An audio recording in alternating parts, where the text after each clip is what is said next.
जब पाक बीबी का रोजे की हालत में इंतकाल हुआ तो नन्हे इमाम हसन और हुसैन दर्द से पुकार उठे, अम्मी जान हमें छोड़कर मत जाओ।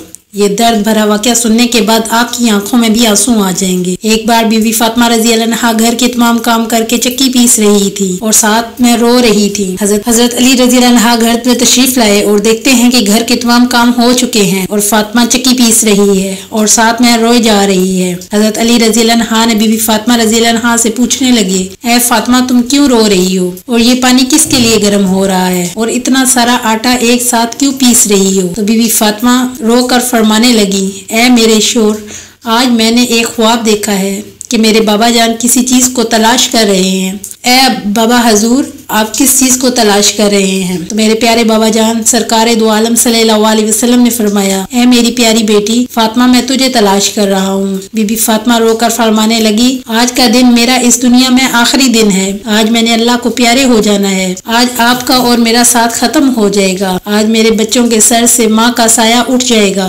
हजरत अली रज़ी अल्लाह अन्हा ने बीबी फातिमा की बात सुनकर बहुत ज्यादा रोने लगे और फरमाने लगे, ऐ फातिमा, अभी तक तो सरकार दो आलम सल्लल्लाहु अलैहि वसल्लम के बिछड़ने का गम मेरे सीने से नहीं गया और तुम अपने बिछड़ने की बात कर रही हो। मैं इस तेरी जुदाई को कैसे बर्दाश्त करूंगा? तो बीबी फातिमा रज़ी अल्लाह अन्हा फरमाने लगी, जिस तरह आपने मेरे बाबा हजूर पाक सल्लल्लाहु अलैहि वसल्लम का गम बर्दाश्त किया, इसी तरह से मेरी जुदाई का भी गम बर्दाश्त कर लीजिएगा। हजरत अली पूछते हैं कि ये पानी गर्म क्यों हो रहा है और ये इतना सारा आटा एक साथ क्यों पीस रही हो? आज के दिन भी तुम ये काम क्यों कर रही हो? तुमने बहुत काम कर लिए। बीबी फातिमा रज़ी अल्लाह अन्हा रोकर फरमाने लगी, ऐ मेरे प्यारे शोहर, आज भी तो हक अदा करने हैं, अपने बच्चों के भी तो हक अदा करने हैं। पानी इसलिए गर्म कर रही हूँ क्योंकि मैं अपने दोनों बच्चों को अपने हाथों से नहला सकूं। आटा इसलिए पीस रही हूँ ताकि मेरे बच्चे और आप इस आटे की रोटियां पकाकर खा सके। मैं कपड़े धो चुकी हूँ आप लोगों के, ताकि आप लोगों को मैले कपड़े न मिले, आप लोग धुले हुए कपड़े पहन सके। मेरे बाद मेरे बच्चों को कौन आटा गूंद कर पीस कर रोटियां खिलाएगा? ये कहकर बीवी फातिमा रज़ी अल्लाह अन्हा बहुत ज्यादा रोने लगी और साथ में हजरत अली रज़ी अल्लाह अन्हा भी रोने लगी। हजरत अली रज़ी अल्लाह अन्हा ने हजरत बीबी फातिमा रज़ी अल्लाह अन्हा को समझाकर वहाँ से उठा लेते हैं और कहते हैं ये काम मत करो। तब बीबी फातिमा रज़ी अल्लाह अन्हा की तबीयत खराब होने लगती है, उन्हें तेज बुखार होना शुरू हो जाता है। हजरत अली रज़ी अल्लाह अन्हा रो रहे हैं, बीबी फातिमा रो रही है। इतने में घर में हजरत इमाम हसन और इमाम हुसैन रज़ी अल्लाह अन्हा तशरीफ ले आते हैं। वो दोनों अपनी माँ और बाप को रोता हुआ देखते हैं तो अपनी माँ के सीने से लग जाते हैं।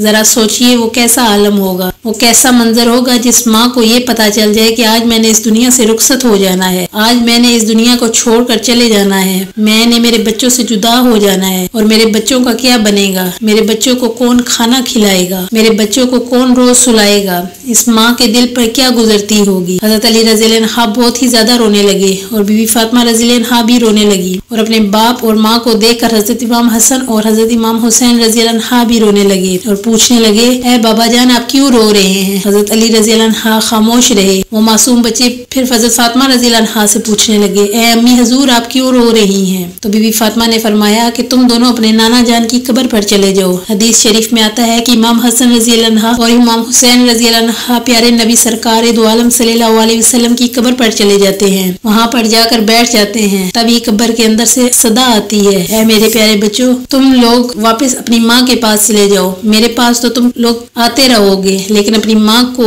जी भर कर देख लो, आज के बाद तुम्हारी माँ तुम्हें कभी नजर नहीं आएगी। जब ये बात इमाम हसन और इमाम हुसैन रज़ी अल्लाह अन्हा के कानों में पड़ती है तो वो दौड़ते हुए घर चले जाते हैं और अपनी माँ के सीने के साथ लगकर खूब रोने लगते हैं। हजरत अली रज़ी अल्लाह अन्हा भी रो रहे हैं, बीबी फातिमा भी रो रही हैं। बीबी फातिमा हजरत अली रज़ी अल्लाह अन्हा से फरमाती हैं कि आपकी हुक्म ना माना हो तो आप मेरे शोहर हैं, आप मुझे माफ कर दें। हजरत अली रज़ी अल्लाह अन्हा रो कर कहते हैं, तुम तो नबी की बेटी हो, तूने अपना पूरा हक अदा किया है, मैं तुझ पे हमेशा खुश और राजी हूँ, मुझे तुझसे कोई गिला नहीं। बीबी फातिमा रज़ी अल्लाह अन्हा दूसरी बात कहती हैं, ऐ मेरे प्यारे शोहर, जब मैं इस दुनिया से वफात पा जाऊँ तो आपने दूसरी शादी करनी हो तो कर लीजिएगा, लेकिन मेरे बच्चों को मेरे जितना प्यार भी दीजिएगा, इनको माँ की कमी महसूस ना होने दीजिएगा। और बीबी फातिमा रज़ी अल्लाह अन्हा की तीसरी बात बात आपको ये भी हैरान कर देगी, क्योंकि हजरत फातिमा रज़ियल्लाहु अन्हा फरमाती हैं, आपने कहा जब मैं इस दुनिया से वफात पा जाऊं तो आप मेरे जनाजे में किसी को भी नहीं बुलाना। ये बात सुनकर हजरत अली रज़ियल्लाहु अन्हा हैरान हो जाते हैं और कहते हैं कि ए फातिमा, तू नबी की बेटी है, मैंने तेरे जनाजे में किसी को क्यों ना बुलाऊं। तो पाक बीबी फरमाती हैं कि मैंने आज दिन तक अपने आप को पर्दे में रखा,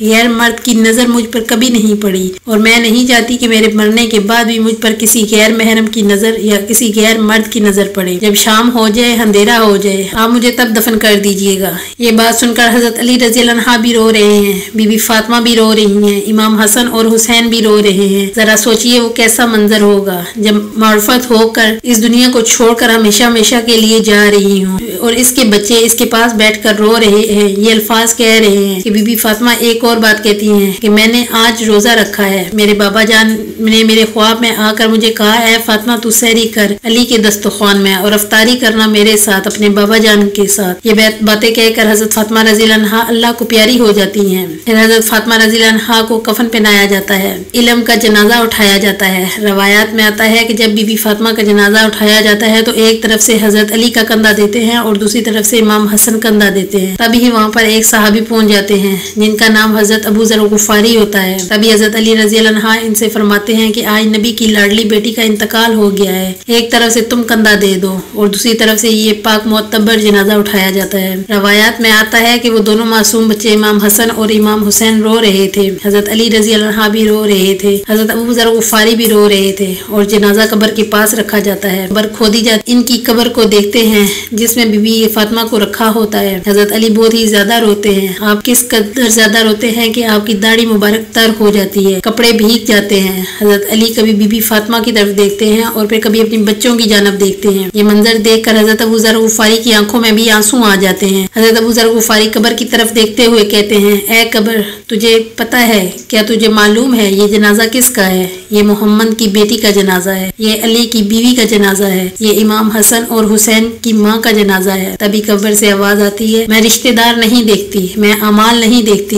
ये कब्र की आवाज जो आई थी वो बीबी फातिमा के लिए नहीं थी, क्योंकि बीबी फातिमा तो पहले ही जन्नती औरतें हैं, जन्नतों की सरदार है। पाक बीबी फातिमा तो हर गुनाह से पाक थी। ये आवाज तो हम जैसे लोगों के लिए है जो गुनाहगार हैं और गुनाह के दलदल में फंस चुके हैं। और बीबी फातिमा को कब्र में दफनाया गया और हजरत अली अपने दोनों बच्चों को सीने से लगाकर कब्र के पास बैठ जाते हैं और काफी देर तक रोते रहते हैं। दोनों प्यारे बच्चे भी अपनी माँ को याद करके काफी देर तक रोते रहते हैं। वो तो अहले बैत हैं, वो तो हमारे नबी का घराना था, वो तो बख्शे बख्शाए लोग हैं, जन्नती लोग थे, जन्नत के लोगों के सरदार थे। नाफरमान लोग तो हम हैं जिनसे कब्र हजारों सवाल करेगी कि कौन से अमाल लेकर आए हो मेरे पास। अल्लाह पाक से दुआ है कि हमें कब्र के अजाब से और कब्र की सख्तियों से महफूज फरमाए और नबी की आल से सच्ची मोहब्बत करने की तौफीक अता फरमाए। आमीन या रब्बुल आलमीन। प्यारे दोस्तों, नेकी और सवाब की नीयत से इस वाक़े को जरूर शेयर कीजिएगा, वीडियो को लाइक और चैनल को भी जरूर सब्सक्राइब कीजिएगा।